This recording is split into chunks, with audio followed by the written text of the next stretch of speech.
Hello friends, मैं वीरेंद्र कुमार साहू और आप सभी का स्वागत है मेरे यूट्यूब चैनल्स पे हीरेन ट्यूटोरियल पे। दोस्तों, हम देख रहे थे कि पिछले क्लास में आप लोग को छत्तीसगढ़ के जो इंपॉर्टेंट टॉपिक है छत्तीसगढ़ पंचायती राज में आपके नगरीय निकाय और ग्राम पंचायत से संबंधित जितने भी इंपॉर्टेंट अनुच्छेद हैं उस सब के बारे में क्या है डिटेल से आपको विस्तार में बताया था। दोस्तों, आज के लेक्चर में हम बात करने जा रहे हैं छत्तीसगढ़ का जो सबसे इंपॉर्टेंट टॉपिक है ग्राम सभा, जिससे इंपॉर्टेंट क्वेश्चन जो है आपके 2 या 3 क्वेश्चन जो है एग्जाम में पूछे ही जाते हैं, जिसमें आप लोग को ऑब्जेक्टिव जैसे क्वेश्चन में जो है आप लोग को कई बार दिक्कतें होंगी, लेकिन इस लेक्चर को देखने के बाद आप लोग के दिमाग से सारे डाउट क्या हो जाएंगे, क्लियर हो जाएंगे। तो दोस्तों, आज के जो टॉपिक है सीधे चलते हैं क्लास की ओर। ग्राम सभा। ग्राम सभा क्या होती है? ग्राम सभा अर्थात किसी भी जो ग्राम पंचायत जो रहती है, ठीक है, शासन द्वारा जो भी ग्राम पंचायत जो अलॉट रहते हैं उसके अंदर आने वाले जितने भी व्यक्ति, जो लोगों का जो समूह रहेगा, जिसका नाम उस ग्राम पंचायत के नामावली में क्या हो जाएगा, जो मतदाता सूची में क्या रहेगा, अंकित रहेगा, उसको हम क्या कहेंगे, ग्राम सभा के नाम से जाने जाएंगे। ठीक है, तो जो ग्राम सभा है वो कौन से अनुच्छेद में है, तो याद रखना है ग्राम सभा है हमारा अनुच्छेद 243A में, जिसका जो धारा क्या है 6 से 7 में क्या है वर्णन किया गया है। अब बात करते हैं, जो ग्राम सभा जो होती है किसी भी पंचायती राज की क्या होती है, सबसे बुनियादी इकाई क्या होती है मानी जाती है। क्वेश्चन आएगा कि सबसे बुनियादी इकाई या छोटी इकाई क्या होती है किसी भी पंचायती राज में, तो आपको याद रखना है वो क्या है, आपका ग्राम सभा है। अब जो ग्राम पंचायत होती है या ये जो ग्राम सभा होती है, इसकी अधिसूचना जारी कौन करता है? इसका जो अधिसूचना जो जारी करता है राज्यपाल के द्वारा क्या किया जाता है, जारी किया जाता है। किसके द्वारा जारी किया जाता है? राज्यपाल के द्वारा जारी किया जाता है। जो राज्यपाल का एक महत्वपूर्ण काम ये भी होता है कि वो क्या करता है, जो खंड है और जो जिला पंचायत के सीमाओं में क्या करता है, वो परिवर्तन भी कर सकता है। अर्थात उनका ही अधिकार, ये कलेक्टर का अधिकार नहीं होता कि एक कोई मुख्य निर्वाचन अधिकारी या मुख्य कार्यपालन अधिकारी का ये अधिकार नहीं होता कि जो है उसके सीमाओं में परिवर्तन कर सके। इसका प्रमुख काम जो रहता है, जो राज्यपाल क्या करता है, उसकी सीमाओं में परिवर्तन कर सकता है।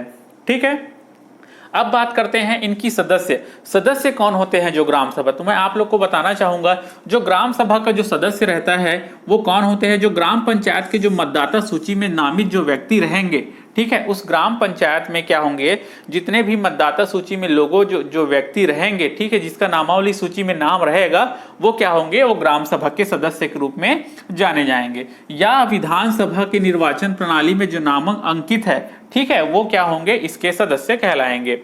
दोस्तों, और ये बताना चाहूंगा, जो हमारी जो ग्राम सभा होती है वो कैसी संस्था होती है? ग्राम सभा एक स्थायी क्या रहती है, संस्था होती है ना। ये ग्राम सभा एक स्थायी संस्था होती है जिसको भंग नहीं किया जा सकता। जिस प्रकार लोकसभा और राज्यसभा होती है, जिसमें लोकसभा को क्या किया जा सकता है, वो एक निश्चित काल के लिए होता है, जैसे 5 साल के लिए हो गया। जैसे ग्राम पंचायत में सरपंच और उप सरपंच का चुनाव जो 5 साल के लिए होता है, तो वो क्या होता है, वो अनिश्चित काल के लिए होता है। उसी प्रकार क्या होती है, जो कार्यकाल जो इनका रहता है, जो कार्यकाल जो रहता है स्थायी संस्था, ठीक है, इसका क्या रहेगा, वो स्थायी संस्था रहेगा। ठीक है, अब मैं आपको बताना चाहूंगा ग्राम सभा का उत्तरदायित्व। ठीक है, ग्राम सभा का उत्तरदायित्व क्या होता है? एक जो ग्राम सभा जो रहती है उसमें अनेक प्रकार के काम आते रहते हैं, जिसमें क्या रहता है, जो ग्राम के सरपंच, उप सरपंच और जो सचिव लोग का क्या रहता है, प्रमुखता से हाथ रहता है। ये तीनों मिलके ही ग्राम सभा में आने वाले विभिन्न कार्यों को क्या कराते हैं, ये संपादित कराते हैं।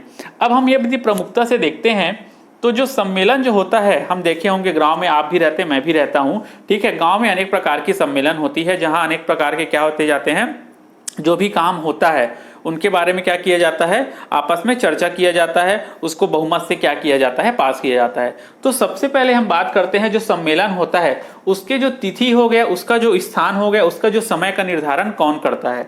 ठीक है, जो सम्मेलन हो गया उसके तिथि, स्थान और समय का निर्धारण कौन करता है या किसके द्वारा किया जाता है। तो याद रखना है, जो सम्मेलन का जो तिथि है ना, उसका सबसे पहले याद रखना है सरपंच के द्वारा किया जाएगा। सरपंच के द्वारा किया जाएगा क्योंकि प्रमुख व्यक्ति यही है, प्रमुख पदाधिकारी वही है। उसके बाद आता है आपका उप सरपंच के द्वारा किया जाएगा।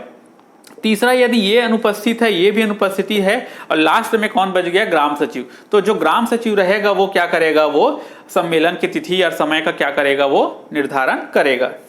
ठीक है, ये चीज आपका क्लियर हो गया। सेम दूसरा चीज देखते हैं, आहूत करना। ठीक है, ये तो उसने निर्धारण किया कि भाई हम इसको इस डेट को अपन क्या करेंगे, डिसाइड कर लिए, लेकिन डिसाइड करने के बाद जो बुलाने का भी क्या का जो काम रहेगा ये सेम जो यहाँ है वो भी सेम क्या हो जाएंगे, यहाँ आ जाएंगे। आहूत करने का काम, बुलाने का काम जो रहेगा आपका, ठीक है, बुलाने का जो काम रहेगा सबसे पहले क्या करेगा, सरपंच करेगा।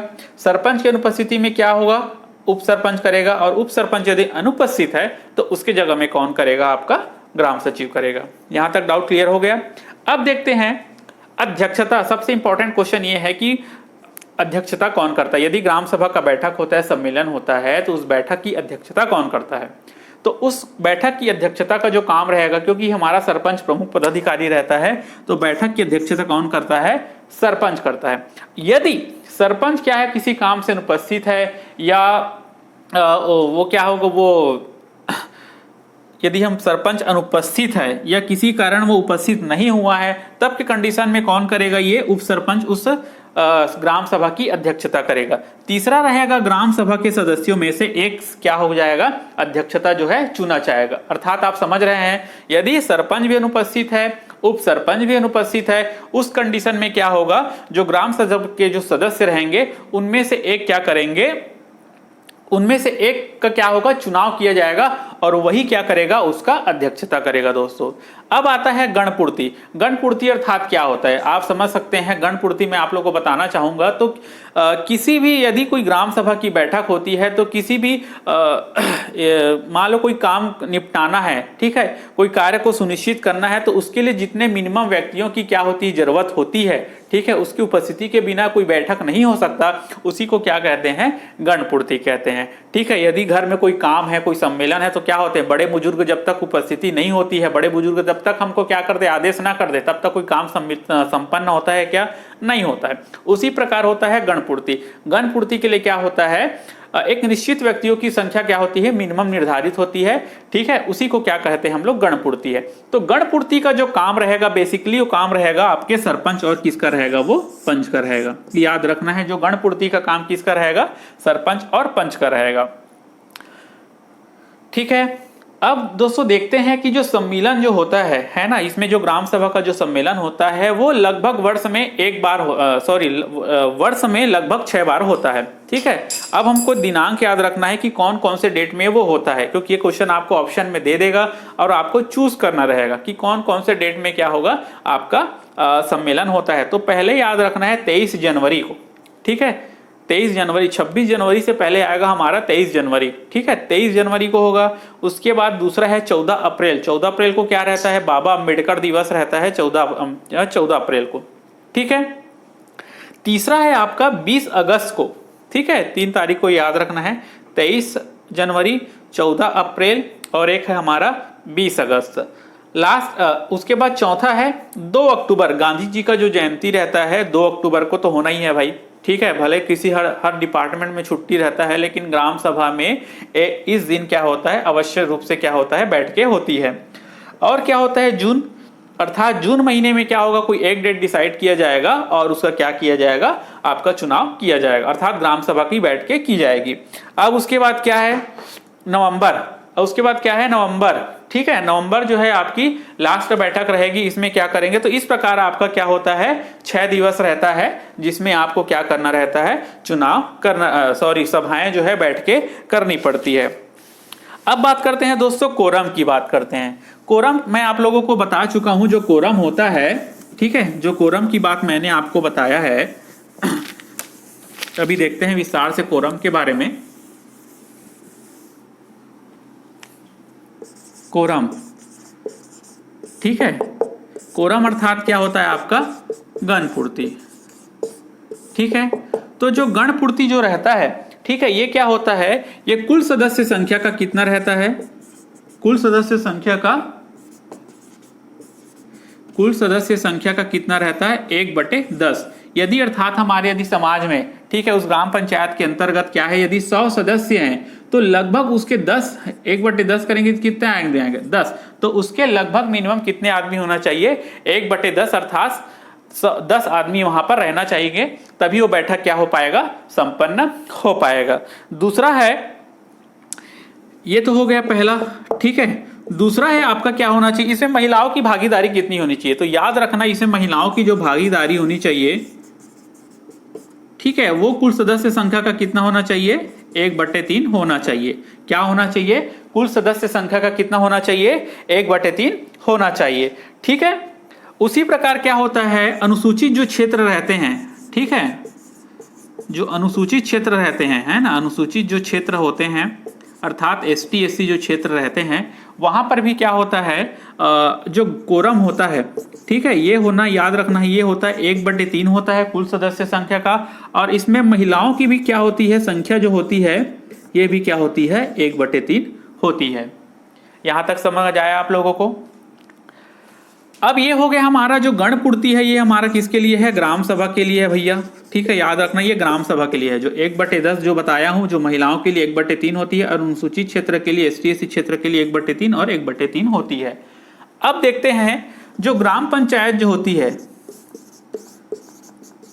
ठीक है, ग्राम पंचायत जब आदमी क्या हो जाएगा, निर्वाचित होके आ जाएगा, ठीक है, जो ग्राम पंचायत में निर्वाचित होकर जो पंच आ जाएंगे, सरपंच आएंगे, उप सरपंच आएंगे, तब उनमें आपस में क्या हो जाएगा, एक बैठक होगा। तो उसके लिए भी कितनी होनी चाहिए, आपकी जो गण पूर्ति होनी चाहिए, कुल सदस्यों का कितना होना चाहिए, कुल सदस्यों का कितना होना चाहिए, 50% होना चाहिए। ठीक है, कितना होना चाहिए, कुल सदस्यों का 50% होना चाहिए, अर्थात कुल सदस्य का 1/2 हिस्सा।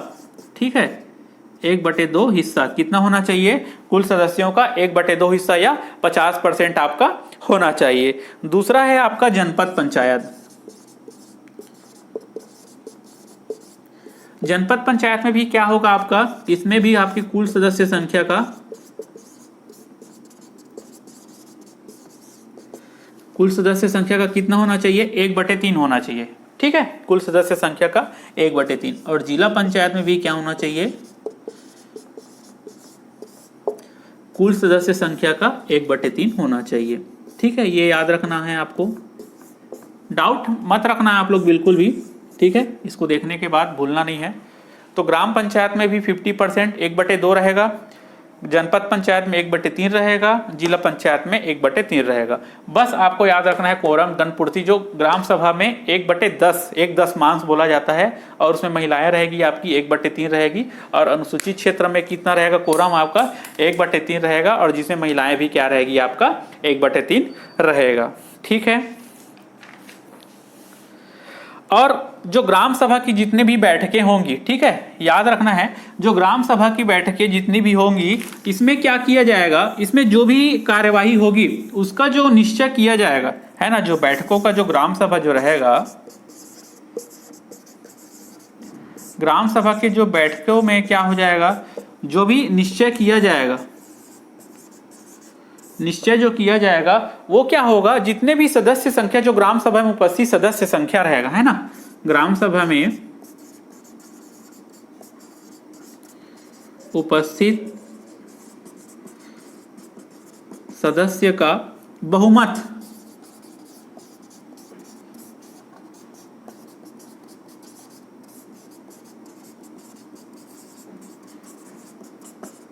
ठीक है, अर्थात क्या होगा, जो भी ग्राम सभा की जो बैठकें होगी उसमें निश्चय कैसे किया जाएगा, किसी भी पॉइंट हो गया, किसी भी कोई निश्चय लेना है, ठीक है, किसी कार्यक्रम को लेकर, ठीक है, तो उसमें क्या होगा, जो ग्राम सभा में उपस्थित सदस्य संख्या का बहुमत से क्या होगा, वो पारित होगा। ठीक है, इतना चीज आपको क्या करना है, याद रखना है। इस प्रकार इस लेक्चर में दोस्तों मैं आप लोगों को गणपूर्ति के बारे में बताया हूँ, ठीक है, उसके आपकी अध्यक्षता के बारे में बताया हूँ, उसके क्या क्या कौन कौन सरपंच उप सरपंच का क्या क्या बेसिक काम है उसके बारे में बताया हूँ। ठीक है, यदि आपको मेरा वीडियो और लेक्चर क्या है पसंद आता है तो प्लीज़ मेरे वीडियो को लाइक कीजिए, शेयर कीजिए और ज़्यादा से ज़्यादा क्या कीजिए, सब्सक्राइब कीजिए। Thank you. दोस्तों, जो अनुसूचित जो क्षेत्र होते हैं, जो ST SC क्षेत्र होते हैं, जहाँ पर ST SC क्षेत्र में जनसंख्या ज़्यादा पाई जाती है, वहाँ पर के जो ग्राम सभा जो रहते हैं वो अलग किस्म के होते हैं। ठीक है, उसमें जो सदस्यों की जो संख्या जो होती है, जो कोरम की जो पूर्ति होती है, वो अलग तरीके से पूर्ति की जाती है। देखते हैं जो अनुसूचित जो क्षेत्र होते हैं, है ना, उसमें जो अध्यक्ष जो होते हैं वो किस जाति के होते हैं, वो ST SC जाति का ही होना ही क्या होना है, अनिवार्य रहता है। कौन से जाति का रहेगा, वो ST SC जाति का होना क्या होता है, अनिवार्य होता है। और साथ ही साथ क्या रहेगा, वो सरपंच उप सरपंच और पंच नहीं हो सकता। यदि वो जो अध्यक्ष रहेगा क्या होना चाहिए, वो सरपंच उप सरपंच या पंच नहीं होगा, तभी वो उसका अध्यक्ष क्या होगा, वो चुना जाएगा, याद रखना है, ठीक है। वो सरपंच नहीं रहेगा, मतलब किसी भी प्रकार का पद क्या है वो ग्रहण नहीं किया रहेगा। या दूसरा जो आता है हमारा, ग्राम सभा का सदस्य उस समय उपस्थित हो। इनमें से क्या हो सकता है, या उस समय जो उपस्थित जितने भी ग्राम सभा के सदस्यों में से क्या होंगे, वो एक को क्या किया जाएगा, चुना जाएगा। इसके अलावा यदि वो भी नहीं है तो क्या होगा, एक सदस्य जो ग्राम पंचायत का सदस्य ना हो, ठीक है, जो ग्राम पंचायत का सदस्य ना हो। यहाँ पर देखिए, एक सदस्य जो ग्राम पंचायत का सदस्य ना हो, कहने का मतलब है वो कोई भी पद जो है धारण ना किया हो, उसका कहने का अर्थ यही है, ठीक है। तो याद रखना है अध्यक्ष, ये क्वेश्चन आता है कई बार, आप कंफ्यूज नहीं होना है। इसमें अध्यक्ष का जो पद रहेगा, ठीक है, उसमें क्या रहेगा, वो एसटी और एससी जाति का ही रहेगा। वो सरपंच पंच कोई नहीं रहेगा। उस समय जो व्यक्ति जो ग्राम सभा में उपस्थित रहेगा उसको चुना जाएगा, या जो एक सदस्य जो ग्राम पंचायत का सदस्य ना हो उसको क्या किया जाएगा, अध्यक्ष जो है चुना जाएगा। अब बात करते हैं जो गणपूर्ति। मैं इससे पहले आपको बताया था जो गणपूर्ति होता है, ठीक है, एक मिनिमम क्या रहता है, सदस्यों की संख्या रहती है, जो क्या करती है, जो होने वाले कार्यक्रम, जो होने वाले जो भी क्या रहता है, कार्यक्रम रहता है, ठीक है, जिसमें निर्णय लिए जाते हैं, उसका क्या करते हैं, निर्णय किस प्रकार लिया जाएगा, उसके बारे में हम क्या किए थे, बात किए थे। तो जो गणपूर्ति है, क्या होगा, गणपूर्ति का जो अध्यक्ष, गणपूर्ति यदि नहीं हो पा रहा है, ठीक है, यदि हमारा जो है गणपूर्ति नहीं हो पा रहा है, ठीक है, तो अध्यक्ष के द्वारा क्या किया जाएगा, स्थगित किया जाएगा और अगली तिथि का क्या किया जाएगा, निर्धारण किया जाएगा, ठीक है। इसमें क्या है, आपको यदि किसी चीज को क्या किया जाएगा, सरपंच को क्या किया जाता है, आदेश दिया जाता है, क्योंकि उनका ही अधिकार रहता है कि आप जो है गणपूर्ति जो है पूरी करवाइए। यदि वो क्या है, गणपूर्ति पूरा कराने में क्या है, असमर्थ हो जाता है, ठीक है, तो अध्यक्ष के द्वारा क्या किया जाएगा, उसको क्या कर दिया जाएगा, सर्वप्रथम स्थगित कर दिया जाएगा। जो बैठकें होने वाली रहेगी उस बैठक को क्या कर देंगे, बोल देंगे कि भाई आप बैठक में मत आओ, ठीक है, या उसको क्या कर देंगे, स्थगित कर देंगे। तब क्या किया जाएगा, जो सरपंच के द्वारा क्या करेगा, अगली तिथि का क्या किया जाएगा, निर्धारण किया जाएगा। अब क्या करेगा सरपंच जो है, अगली तिथि निर्धारण करने के बाद ये आवश्यक नहीं है कि उसमें कोरम या गणपूर्ति करना आवश्यक हो, ठीक है। जो दूसरी वाली जो बैठक रहेगी उसमें क्या है, आपको स्थगन के बाद कोरम की आवश्यकता नहीं होगी, ठीक है। एक बार यदि कोरम पूर्ति करने के लिए बोल दिया गया है, उसके बाद वो दूसरी बार क्या है, आपको कोरम की पूर्ति करने की आवश्यकता नहीं है। साथ ही साथ इसमें 4 बातों का भी क्या किया जाएगा, ख्याल रखा जाएगा। क्या ख्याल रखा जाएगा, इसमें चर्चा नहीं होगी। 4 या 5 चीज की जो है आपको मैं बताऊंगा, जो है किस किस चीज की चर्चा नहीं होगी। तो इसमें पहला है आपका जो चर्चा नहीं होने वाला है, वो है आपका वार्षिक कार्य योजना, ठीक है। जो एनुअल जो भी कार्य योजना जो बना हुआ है उसके बारे में, उस जो है जो कोरम होगा, जो ग्राम सभा की बैठकी होगी, उसमें किसी भी प्रकार की चर्चा नहीं किया जाएगा। दूसरा है जो हितग्राहियों का चयन। जो ग्राम पंचायत के अंदर जितने भी हितग्राही रहते हैं, जिनको मकान अलॉट कराना है, किसी को सिलेंडर देना है या किसी प्रकार की अन्य जो सुविधाएं प्रदान करना है, तो ऐसे हितग्राहियों का क्या किया जाएगा, चयन नहीं किया जाएगा, ठीक है। तीसरा है आपका वार्षिक बजट, ठीक है। जो एनुअल बजट है वो भी क्या किया जाएगा, वो पेश नहीं किया जाएगा, ठीक है। ये इतना चीज याद रखना है, एनुअल जो बजट है वो पेश नहीं किया जाएगा। चौथा है आपका ऑडिट रिपोर्ट। जितने भी आपके जो कार्य योजना जो रहते हैं, वार्षिक कार्य योजना या जो वार्षिक जो बजट रहते हैं, उसका ऑडिट रिपोर्ट भी पेश नहीं किया जाएगा, ठीक है। ऑडिट रिपोर्ट भी क्या है, पेश नहीं किया जाएगा। लास्ट है आपका प्रशासनिक रिपोर्ट, ठीक है। ये सबसे संबंधित जितने भी प्रकार के जो सरपंच पंच के द्वारा जो भी प्रशासनिक रिपोर्ट है, वो या सचिव के द्वारा जो है आपके प्रशासनिक रिपोर्ट भी प्रस्तुत नहीं किया जाएगा। तो ये 5 चीजों को आपको ध्यान रखना है ना, एग्जाम पॉइंट ऑफ व्यू इससे क्वेश्चन जो है आपके पूछे जाते हैं। अब नेक्स्ट जो है आपका पॉइंट है, शीर्षक है गणपूर्ति न होने पर कार्यवाही। यदि क्या है, सरपंच और जो उप सरपंच या पंच जो है, सरपंच और पंच जो है, यदि गणपूर्ति ना करा पाए तब उसके ऊपर क्या कार्यवाही की जाएगी, ये आपको ध्यान रखना है। तो यदि क्या है, गणपूर्ति